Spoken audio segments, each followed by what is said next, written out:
and thank you very much for the excellent report. It's a long report, but congratulations to you, Eric, and you and Hildegard for bringing it together. And there are lots of different issues in the report, and I can't of course highlight all of the issues.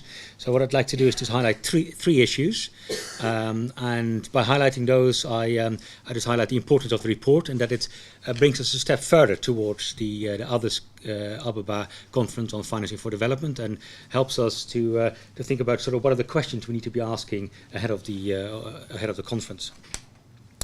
First of all, that's an issue that Eric mentioned, that the video mentioned, and that was the first line in the forward of the report, which is basically there's plenty of money in the world that could be used for development. And we do not always think about it in those terms. In the development community, we think we have development problems, but actually the real problem is finance. As long as there's finance, everything could be solved. But we now turn it upside down. There is a lot of finance there, so there's this 80 trillion of assets that are under management by the institutional investors. There is the 17 trillion of investment that is being financed each year globally, and these are huge numbers, and they are that is something to be thinking about. They are bigger than what I've seen in terms of the development needs that are out there. So the question is actually. It's not one about how much finance there is. It's about channeling the finance. And actually, when you look at the financial sector development and the financial sector experts, some of them might say there's too much finance. So Ed Turner, a former chair, used to say, well, some of the finance is socially useless, and there's so much money spinning around, it's not actually helping the real sector.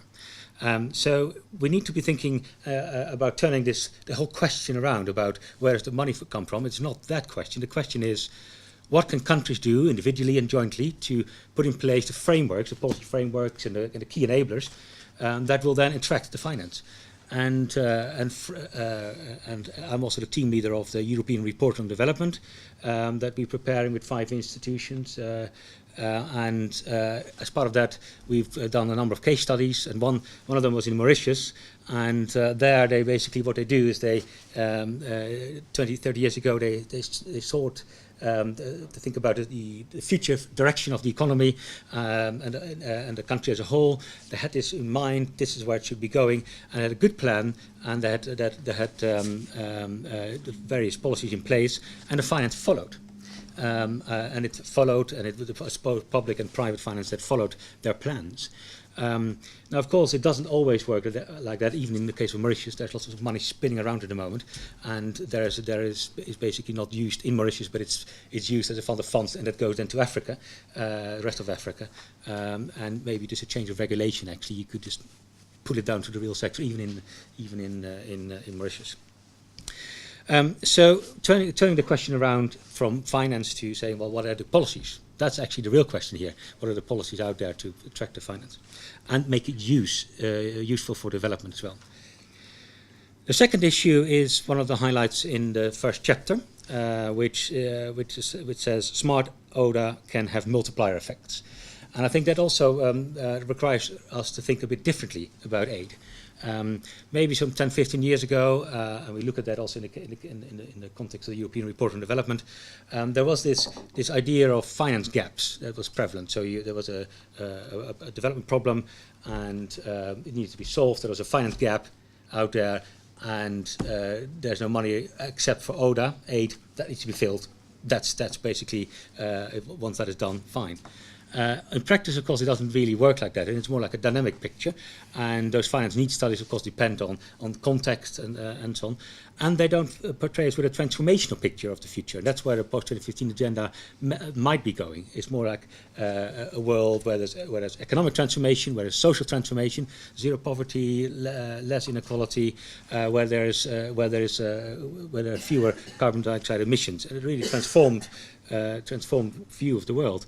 And the question, what the report puts the forefront here is that ODA can help with that transformative picture, and for example, by helping tax revenues, or by thinking through OOF, so the other official flows, thinking about development finance institutions, And we've done some work here at ODI that looks at, for example, a development finance institution that has financed and helped to mobilize private finance for a hydropower plant, which helped to transform the economy and create a lot of jobs, directly and indirectly, in the case of Uganda, for example. So the question then becomes for ODA is basically how can international public finance, ODA and OOF, best contribute to the enablers of transformative change.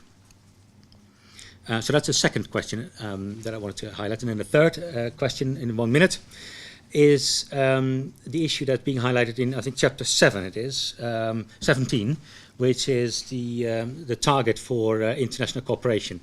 And the last time we talked, Eric, I think was in Washington, was about the definition of ODA. And I suggested you need to have 3 definitions. So think about the ODA grants, and then the sort of the new measure that you're thinking of. But then the third measure is about international cooperation, and so support for global public goods. And a lot of that is actually it's not aid. A lot of it is is other types of finance. And it could be public, but it could also be private finance as well. It could also contribute to the contribution of global public goods. But I think we shouldn't be thinking about a target here, because then you go back to the same mindset that was in the Finance for Development discussion 10, 15 years ago, where we thought this is a finance gap that needs to be filled. I think we need to think about it differently. We need to think about how policies, international frameworks, and finance together can solve global problems. And you highlight some of them in the report, but just, I mean, let's think about removal of fossil fuel subsidies. Think about that. That could free up $550 billion each year, and reduces the need for additional finance as well. It frees up resources and it reduces the need for green finance as well. A global agreement on trade facilitation helps the developing countries, and that could reinforce the aid for trade that we are providing. Better global banking rules that could help to make sure that there are fewer financial crises around. And maybe the first reaction would be to if you have stricter financial rules here in the UK, that you withdraw capital from developing countries.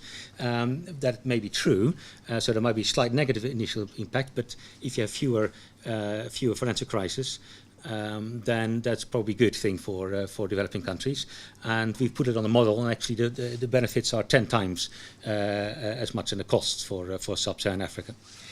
So these are the sort of things, and finally for tax rules as well. And it's not just tax evasion, it's also about transfer pricing rules, just a simple, more appropriate transfer prices.